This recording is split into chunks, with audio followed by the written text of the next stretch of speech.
not going into effect until November 20th, so about a third of the year is, if not a little more, is gone. So I'm wondering why we are paying for a full year when there's only 2/3. So that was one question. And I also, there was a few things in here that that I question. On one of the pages, they talk about Corcoran Unified, and I'm wondering if that is a mistake, that they didn't pull something, or maybe that can be explained. It says because we are reserving resources for Corcoran Unified. I'm not quite sure what happened there. And then the same thing on the next page, it says year one cost, impact management solution, 9,000 students, 34 schools. Of course, we don't have that. So there was a few things that I questioned.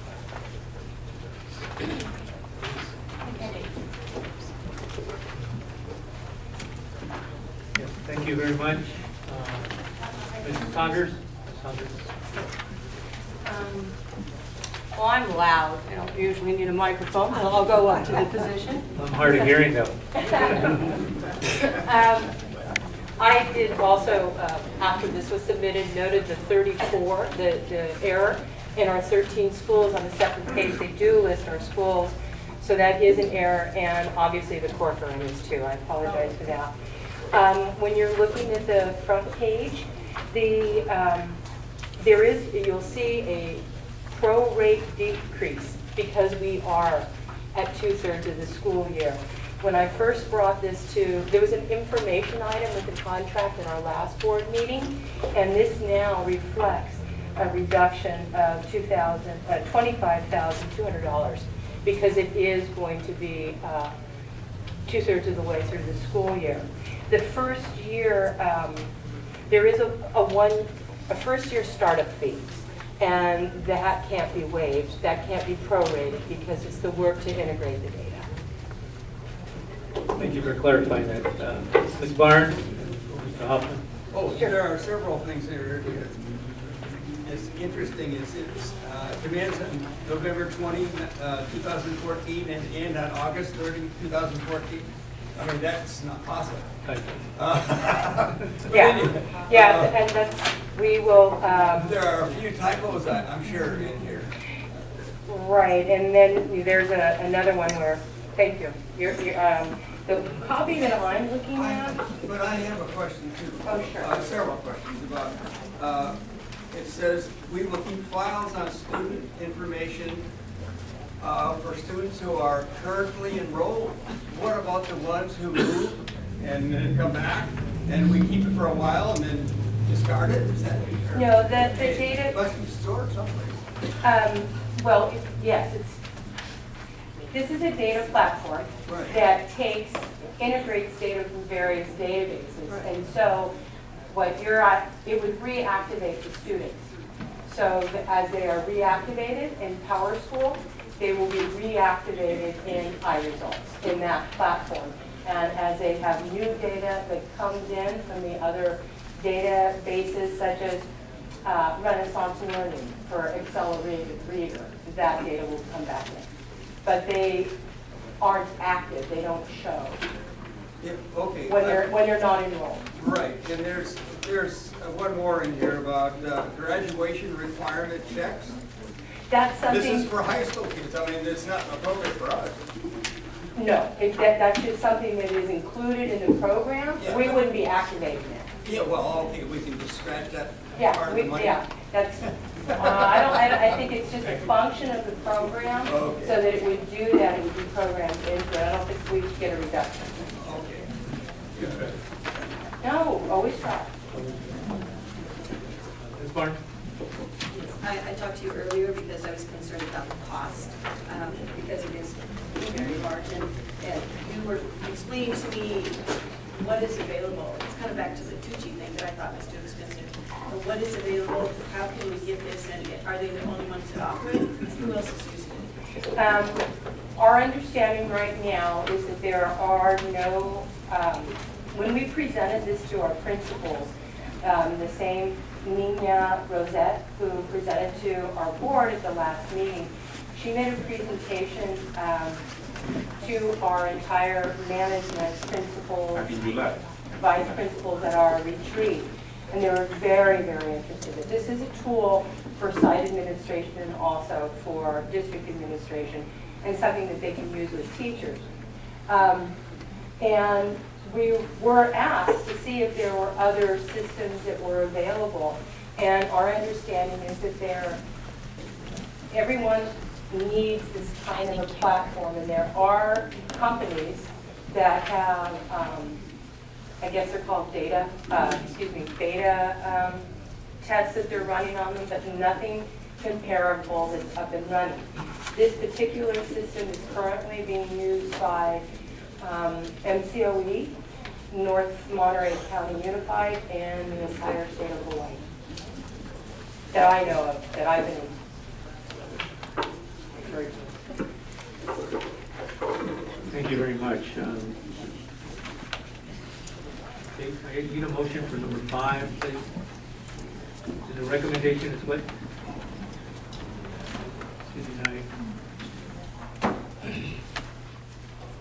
Okay, I'll make the recommendation to support staff, but I do think it's really unfortunate. I mean, but it is 6 months, and it is a psychologist that we need permanently, so I don't know what the reasons are, because it's a personnel issue, so I would move approval. I hear a motion from Ms. Barnes. Can I get a second? Motion. I'll second. Okay, all those in favor? Aye. All those against? Nay. He said aye. Okay, 3-2, it was turned down. Motion doesn't pass. The motion doesn't pass. Next item. 6A. I'll make a motion on number 6 to approve the eye results. I second. There's a motion and second. Discussion? We need to integrate the data, and if these people are the only ones who do it, and the county's happy with them, I think we should probably do it also. Okay. Any other comments or motion? All those in favor? Aye. That's 5-0. Thank you. Next item. Action items.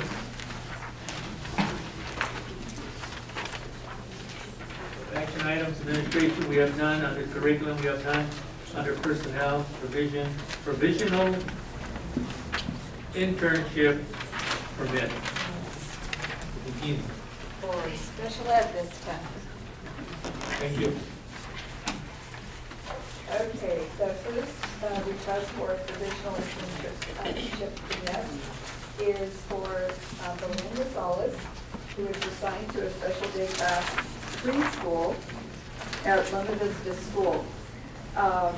The credential requirement for this classroom assignment, for this special classroom assignment, is a mild to moderate credential as well as an early childhood special education authorization.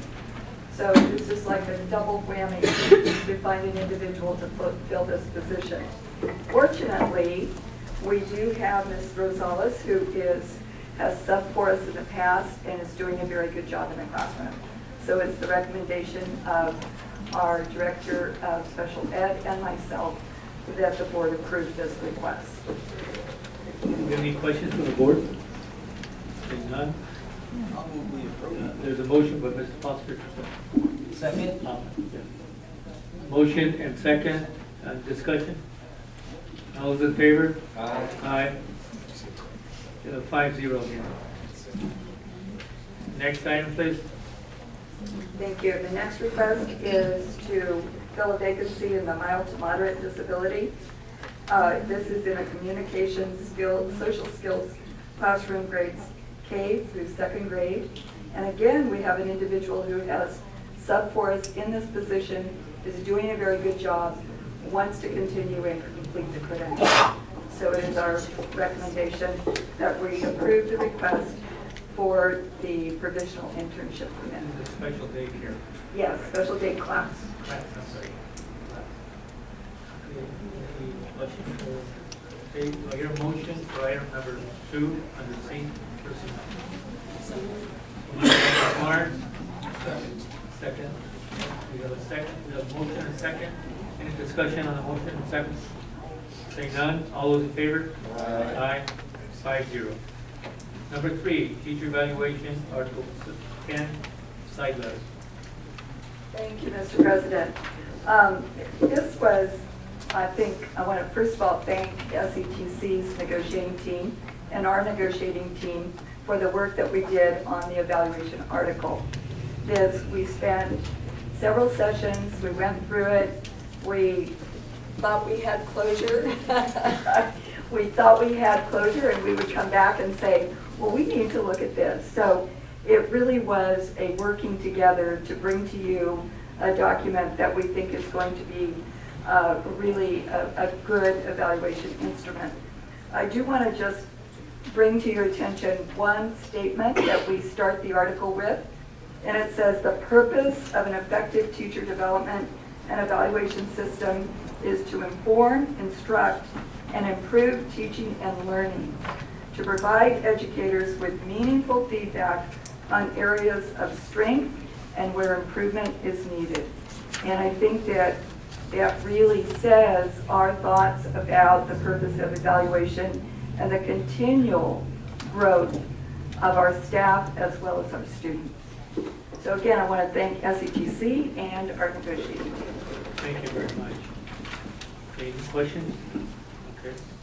Do I hear a motion on the item? Motion to approve. So placed. Second. Second. So second. Discussion? Okay. Okay, all those in favor? Aye. How many nays? Say 0. 5-0. Okay, we're going to go into business, and Mr. Stratton, take the lead on that one. Mr. President, Chief.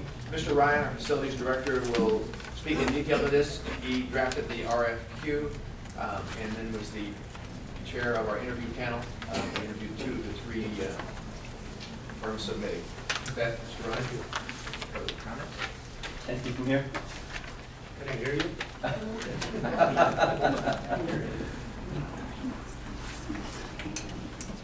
I take that as a move to the podium. Board of Trustees, Superintendent, members of Cabinet, and members of the public. Real briefly, but very importantly, the district has an opportunity to avail itself to grant funding from the state of California for energy efficiency work. As everyone in the room probably knows, we've done a fair amount of that work already, and there is still money on the table to go to the next level of energy efficiency. In order to access that money, we needed to write an RFQ, a request for quote. We had, and this is all in accordance with the state rules and regulations associated with this money. We went out and advertised. We had 3 engineering firms that responded. 2 of them were very qualified. I did a evaluation of their RFQ response, reviewing 10 pages or 15 or 20 pages of each one of the responses and scoring them. And I think the scorecard is in your board package tonight. And subsequent to that, we chose 2 of the firms to be interviewed to determine their qualifications. And we brought in an outside panel member from the AMBAG, the Association of Monterey Bay Governments, and they've got a great program out there on energy efficiency. So she sat on the panel, and we all agreed after completing the interview process to recommend that the district, that the Board of Trustees approve the district in moving forward to hire KW Engineering. If you say yes, then we'll enter into a contract with them. I'll bring that contract back. Thank you very much. Any questions? Okay. Do I hear a motion to accept the recommendation from Motion to approve. the business department? There's a motion on the floor. And Ms. Barnes, second. Yes. Any discussion among ourselves on this issue? Okay, all those in favor? Aye. How many names? I don't hear any. Next item, under information, we don't have any. Personnel, okay, business classroom teacher revised job description. It's in the info that was presented back in September of this year. Thank you, Yes, ma'am. Mr. President. It has been to you for information previously, but one of what the requests was to see the current old job description. And so in your board packet, you have the current job description as well as the draft of the new classroom teacher job description. I think that if you look at the two job descriptions, the minimum qualifications have definitely changed in that we do ask that all of our teachers have a CLAD or the equivalent to a CLAD. And of course that our teachers in either our dual immersion or alternative program classrooms have a BCLAD or the equivalent. The other thing that is different in the job description, and again is reflective of our population, is that we do have as a desirable qualification intermediate Spanish level or higher.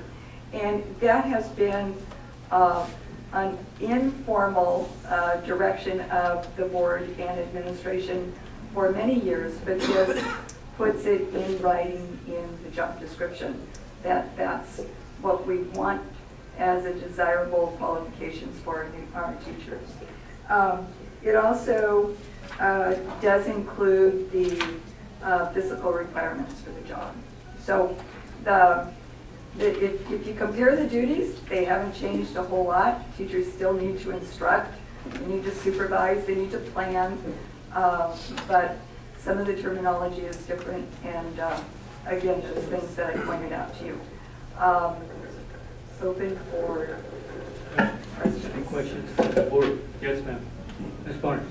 I'd like you to give the definition of CLAD versus BCLAD, first of all, for people that don't Oh, know all right. The CLAD is authorization to work with students in terms of English language development, and SCESD, which is specially designed academic instruction in English. Whereas the BCLAD is the authorization to provide instruction in Spanish.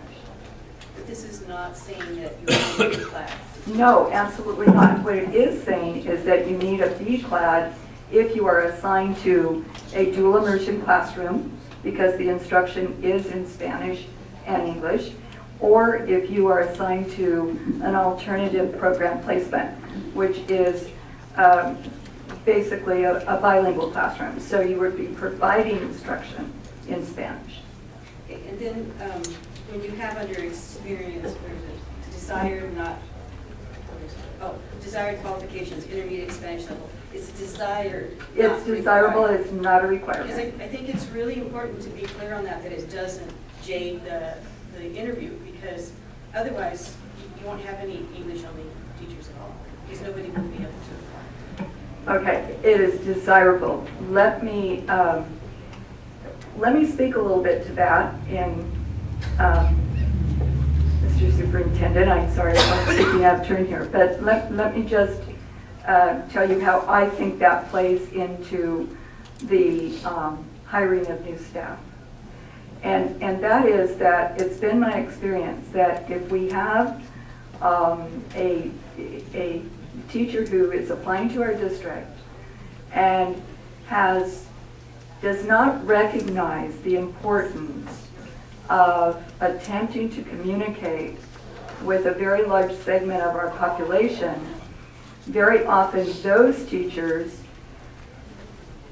they want their classrooms to be a community. They want the parent involvement. They want to be able to communicate. And if they are not working towards having communication skills so that they can talk with the parent, communicate at a conversational level, at least understand, then they feel bad that they're not able to do that. And we have lost some very competent teachers because they felt like they were not able to make that connection with families. So we're not saying that we expect that teachers are going to get to a level of Spanish where they're going to provide instruction. But if they're working with a group of students where, for the most part, the parents do not communicate at all in English, they have to be able to reassure those parents, especially at a kinder or a first grade level, that they are there to care for their children, they're going to provide a safe environment for their children, they're going to provide a nurturing environment for their children. So I think that our teachers, as they apply for positions in our district, they recognize that living in Salinas, working in an elementary district, especially in the primary grades, that is an important skill to develop. Okay? So we're not saying that if you don't come in with it, there's not a place for you in the district, but we want our teachers to recognize that it is important.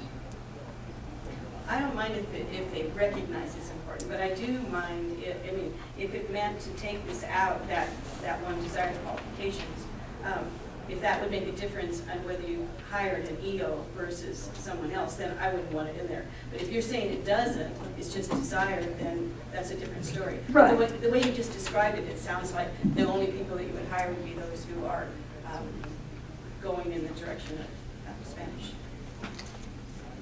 I think that if you look at our demographics, and I'm not saying that, Mrs. Barnes, but what I am saying is that I think, and I feel this very strongly, that teachers, they have to have a passion for teaching, and they have to be able to make those connections.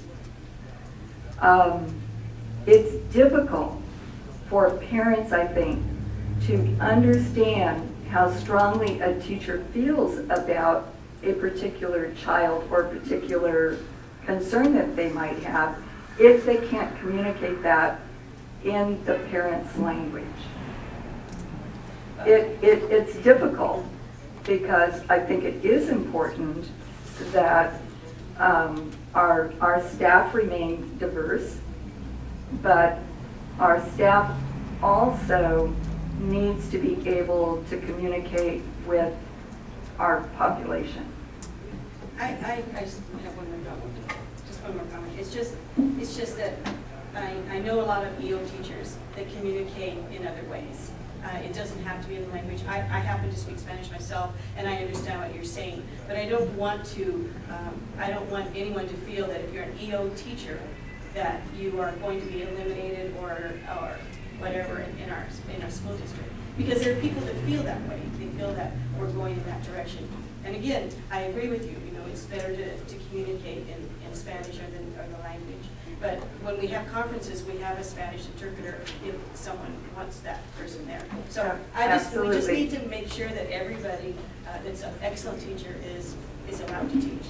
And that definitely is our goal, and I don't believe that there's been an instance where we haven't hired a very qualified, good, committed, passionate teacher who doesn't happen to speak Spanish, okay?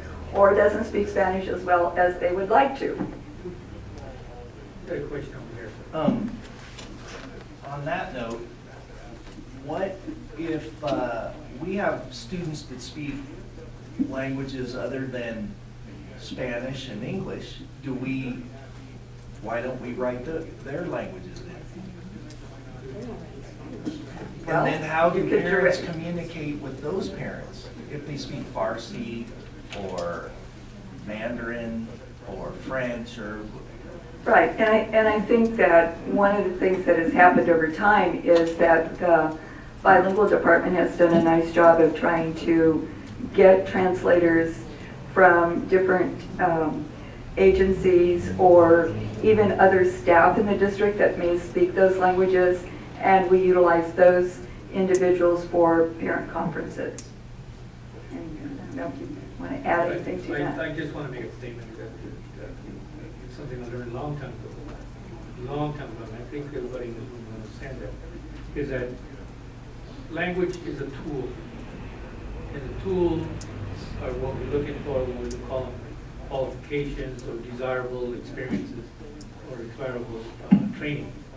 But language is a tool. So what you're saying makes sense, is that we're trying to serve an audience and sometimes we can't communicate with them, so I don't have the tool to fix it. So, you know, we do offer training for faculty in this district to become Spanish speakers or at least understand the basics. I understand we do offer that. Some people desire not to take it, and we don't punish them.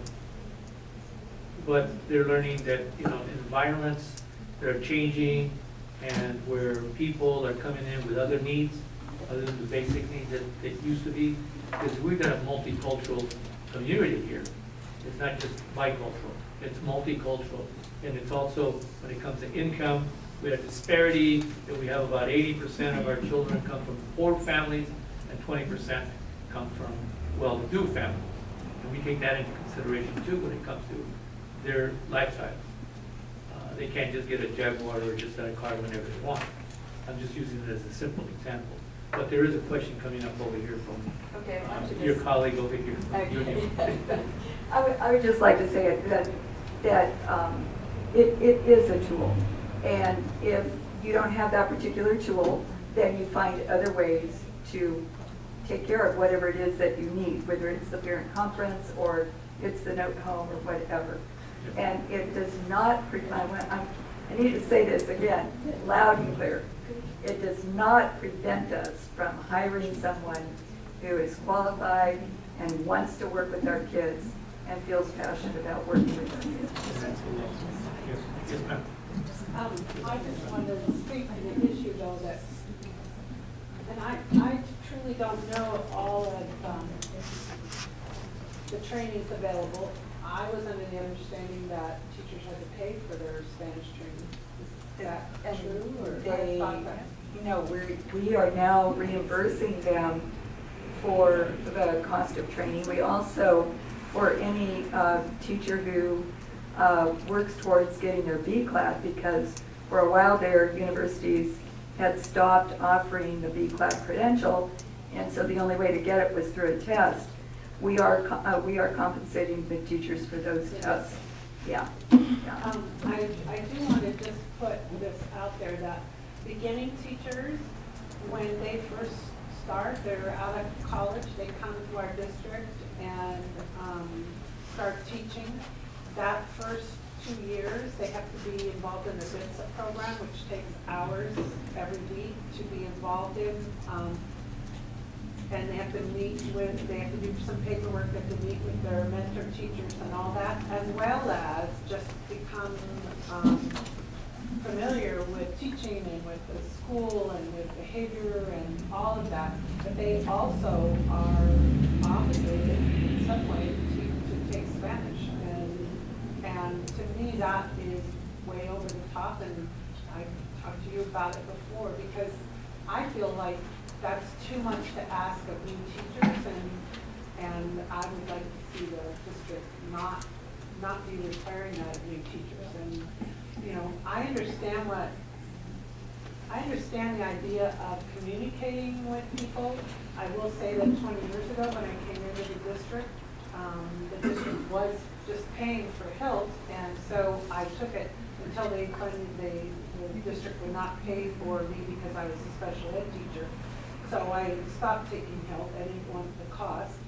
But my Spanish was decent back then, not that good. But now, 20 years later, I've lost most of my Spanish because I feel, although I can still provide some words for my students and give them a little support in the classroom, if a parent talks to me, I can sometimes pull out a few words and get a gist, but I really don't feel comfortable communicating in Spanish with them. And I did get that intermediate level, which is all that. So although I understand somewhat the desire.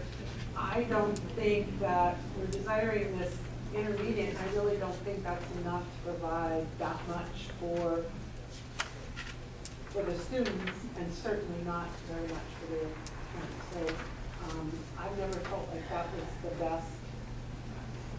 The best idea is to have this Spanish as a criteria, although because it's only desired and not required, you know, all that kind of wording, then it does make it clear. But I kind of wanted the board to understand more about the other side. And let me talk just a moment to maybe clarify a little bit. There was a time in this district where we actually, when we hired a teacher, this is going back prior to 227 legislation. Yeah, okay. I think it was, anyways, every teacher, the criteria or the goal was that they were going to get a B class, which was, I mean, really, that's ludicrous. I mean, you don't have somebody coming in with no Spanish and you're going to think that they're going to get a B class. Some people maybe, but not everybody is going to do that. So after the passage of 227, the number of classrooms that required someone with a B class was greatly reduced. And so the district has since taken a position that we look at the level of Spanish when someone comes in as a new employee. And if their primary language is Spanish, they've graduated from perhaps Monterey Bay, and they don't have a B-Clad program, so they don't have a B-Clad, but their primary language is Spanish. Then for that individual, their plan is go take the test for a B-Class, so that you then have the opportunity to be placed in either an alternative program or in a dual immersion classroom. So every employee coming in does have a bilingual plan. If a person has no Spanish, then the plan is that they take some Spanish, with a goal being if you can get to intermediate level Spanish, great. But if you come in with advanced Spanish, then the goal is going to be that we want you to become more proficient and eventually get a B class. So it's much more individualized, which I think makes much more sense. And for those people who don't yet have a B class, but certainly have the potential, we want to encourage those people to get the B class. Good question, Yes. Again, maybe I'm devil's advocate here, but what if you have a teacher, they have a clad and the B clad, it's not in Spanish. They're qualified. Well, the clad is not attached to any Well, language. no, I know, so they that's- have so that's all fine. the acronyms, all the Okay. credentials. They have B clad in Russian. Are we gonna say, So well, you don't have Spanish, tough, but you qualify? No, That's why no, that's why I'm we- devil's advocate. Yeah, No, I'm no. saying, do we quantify everything is, if you get it Spanish, you have to have Spanish only? Or do we want to get other people with other languages? That's what I'm asking. Well, I mean, we occasionally have applicants that have B class in other languages, okay? But generally speaking, those individuals are applying for a structured English immersion position. And so they are considered along with all other applicants that have that would have a class and a multiple subject, but not necessarily a B class. The B class in Spanish is only required for those positions in a dual immersion or in an AP class. Now, if we started a dual immersion program in Chinese or Russian or whatever, then we would need to have people with B class where the language is Russian. Right, no, that's what I was saying. Yeah. You don't want to exclude people because they do have it, they just don't have the language voice. That, I mean, when I was looking I at mean, it. we could add a desirable qualification that an individual speaks a second language. That could be a desirable qualification, and there's absolutely nothing in the world wrong with that. Ms. William, I want to thank you very much for your presentation and Sorry about education. that. I mean, we all learned something about who we are, what we're thinking about, but at the same time, we're still focused on children. Yeah, and our staff. Make sure. Any direction from the Yes. board, We have otherwise a I question will. here from another. ¿Puedo hablar? Pregunta? Sí. Una pregunta, pregúntale. She has a question. ¿Qué hace para buscar los maestros? ¿Cómo le hace? Okay. Fair question. And I'll keep Para this is the buscar last one. maestros eficientes porque no tenemos. Thank you very much. Gracias, señor. No voy a preguntarle otra pregunta. Una nomás. Porque si tuviéramos interés en maestros, fuéramos cuando están en la universidad, ya desde la universidad tenemos que contratarlos para cuando salgan ya tengamos los maestros aquí, pero no tenemos interés en traer maestros. Gracias. Basically is that we're finished. Thank The you. question was I answered. take direction from And, you. yes, thank you very much. Thank you, Okay, Mrs. that's Williams. item number C1, okay? For the next one, C1, this is Roosevelt and Sherwood School, and these are the presentations from the principals. Mr. President, and staff. yeah. Yes. Thank you.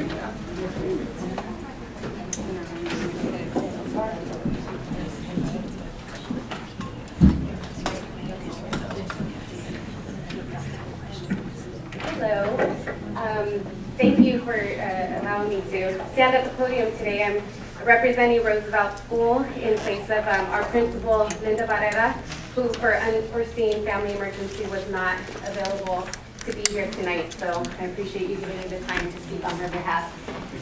As the vice principal of Roosevelt Elementary School, I'm going to be presenting the school plan, and that you enjoy some of the wonderful things that we're myself and the teachers and our school site council and retired teachers are here today to support as well. So the mission statement for Roosevelt School is to maximize the potential of all students to become responsible, literate, thinking, caring, and contributing members of a democratic, multicultural, and interdependent 21st century society. The demographics of Roosevelt, we have actually 625 students because we got a new student today. I have a wonderful story to share later. Our subgroups, we have 96% Hispanic Latino, 76% English learners, 97% socioeconomic disadvantage, 5% students with disabilities, and 37% homeless. So kind of diverse in the population we bring in, but still very. So goal 1, academics, ELA, English language arts, math, and English language development. Teacher instructed after school programs. We ran that program for about 6 to 8 weeks, Monday through Wednesday. We had 8 teachers, all grades 1st through 6th, and we provided transportation and snack. So it was a very successful after-school program, and we intend to start another one up very soon. We have an intervention teacher that is teaching gateways in System 44, instructional aides K through 2. We have Success Maker going, after-school homework center, Monterey County Reads, Mini Corps, Cal State Teach, service learners, and then we also have some of our teachers that are struggling but very diligent in the math grant and really pushing through with that also.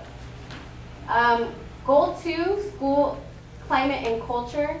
We have PBIS. Our 3 rules at Roosevelt are respectful, responsible, and ready to learn. And we try to continue to teach and reinforce that to our students. We have the Bear Bug store, the Bear store, and our Bear Bugs are what we use there. For the students, they're asking regularly, you know, is it open and what are we going to do? What are we selling? They love to have lunch with the principal, you know, lunch with their teachers. Restorative justice, we're still in the initiation phases of restorative justice, to be honest. I recently had a meeting. We have a Bear Patrol peer mediator training scheduled for January 15th. That'll be for 3rd through 6th graders. Our PBIS team is planning on attending cohort 7 and really getting that going, and some of our other teachers may be joining. So I'm looking forward to January when more of the training will take place and our teachers are more informed so that we can really join that with PBIS and continue to help change the culture and maintain the good parts of the culture that are there also.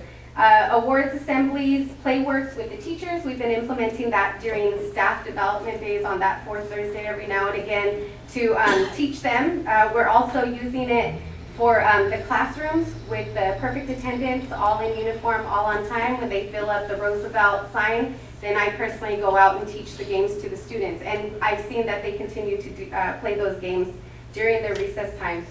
And then we also have school spirit days and sticks and stones, which is a huge need at our school as well. Goal 3 is parent and community involvement.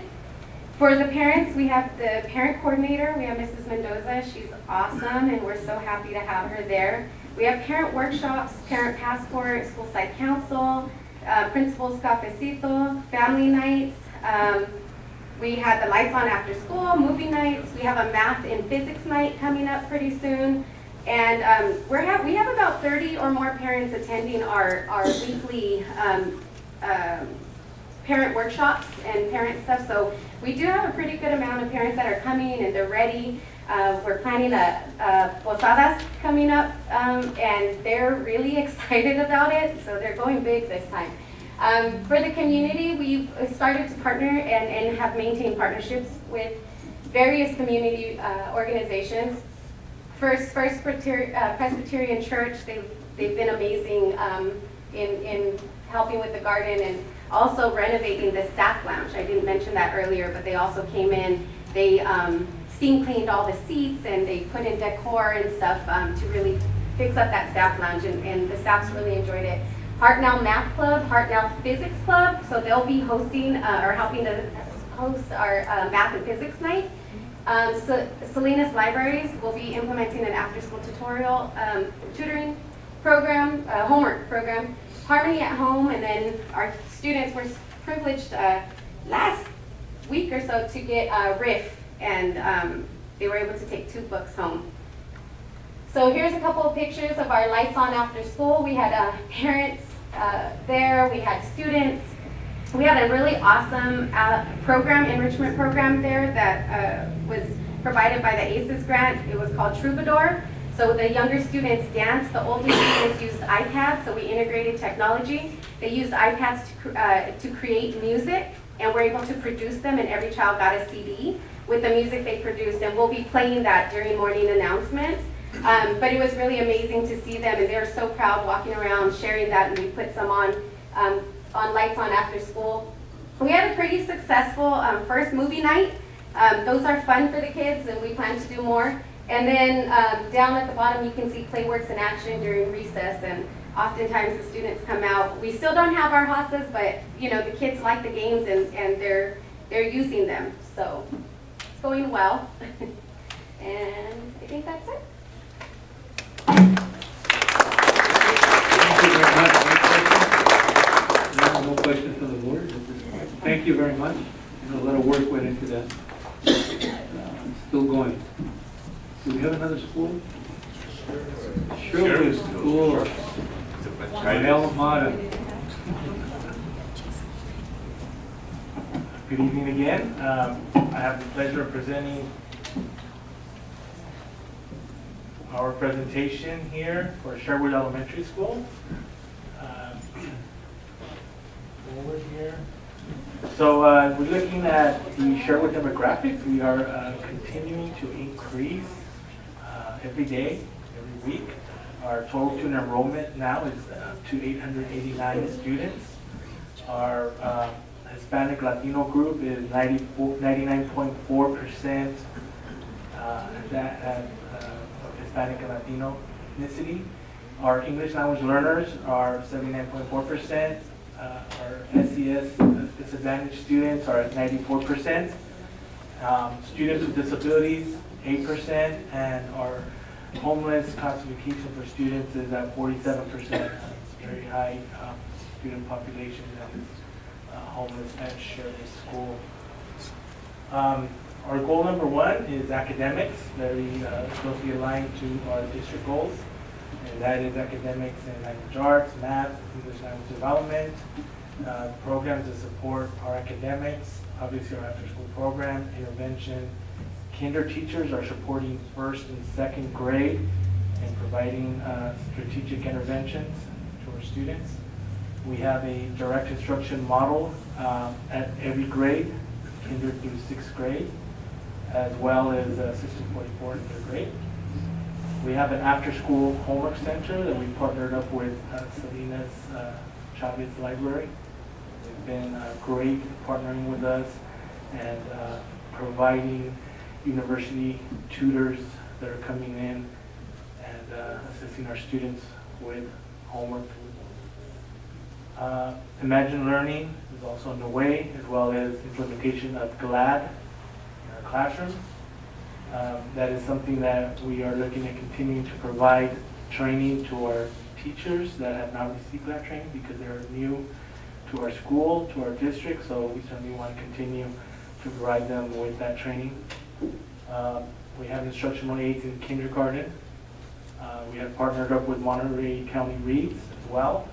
And we also have mini-core as well, tutors that are also coming in and providing support to our migrant students. I included this graph because this is a graph that I've introduced to our staff, and we're going to continue to develop as I meet with my grade level teams through data chats, academic conferences, and we're going to continue to look at the focus of our work at Sherwood School, and obviously having the monitoring piece and continuing to support the teacher efficacy at Sherwood School. So I included that as what I introduced to our team, and we continue to take our next steps to increase student achievement at Sherwood School. Under school climate, we have full implementation of PBIS. We too go by the 3 R's: respectful, responsible, ready to learn. We have sharp bucks that we recognize, that we use to recognize students for positive behavior.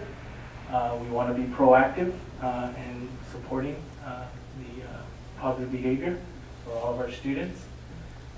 We have a school store every Friday for our students, and students are redeeming sharp bucks for incentives. And on the 2, actually on the one on this side, you'll see a picture of our school store that actually we put out portable tables in front of the school. We have parent volunteers that have different prizes, and students are coming up to the tables and redeeming their sharp bucks for a variety of incentives that we have. We also are in implementation phases for restorative justice as our staff is getting trained. We have monthly award assemblies.